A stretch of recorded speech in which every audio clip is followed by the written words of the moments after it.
மதிப்பிற்குரிய நமது தாத்தா காகிதம் இல்லத்தவர்களுடைய இந்த பிறந்த நாள் விழாவில் நாம் 5ஆம் தேதி தான் நடத்திருக்கணும்.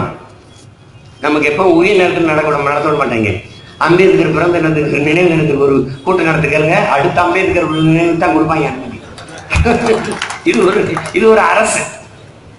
முன்னாடி ஏன் முன்னாடி இல்லாத நெருக்கடி போறது? அதிமுக ஆளல, இப்ப பிஜேபி ஆக்கிட்டு இருக்கு. தெரியுமா தெரியாதா? சூரஜ்ங்கிற ஒரு மாணவரே, ஐஐடி மாணவரே மாட்டிக்கிட்டீங்கன்னு கேட்டு அடிக்கிறான். அடி வாங்கினான், கண்ணு தெரிச்சு போய் ஆஸ்பத்திரியில் இருக்கான், மருத்துவமனையில் இருக்கான். அடிச்சவன் 8 பேர் மேலே ஒரு நடவடிக்கை இல்லை. யாரோட அரசு? திருமுருகன் காந்தியும் இளமாறன்னு டைசனும் போய் அங்க மெழுகுவர்த்தி கொடுத்துறான். யார் வீட்டு கூரையமா கொடுத்தனா? மெழுகுவர்த்திக்குள்ள இனம் செத்து போச்சு, அதுக்கு ஒரு நினைவுக்கு செலுத்தணும்னு, ஒரு இரங்கல் செலுத்தணும்னு, ஒரு வரக்கம் செலுத்தணும்னு மெழுகுவர்த்தி. இது என்ன தேசத்துறவு செயல் இருக்கிறதுக்கு? குண்டா சட்டம். குண்டா சட்டம் யார் மேல பாஞ்சிருக்கணும்?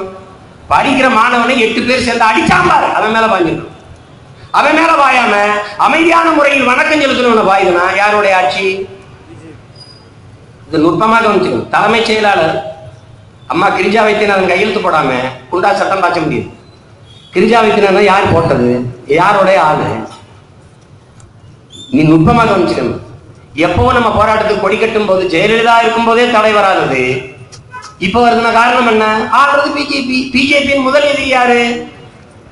நாம் தமிழர் கட்சி.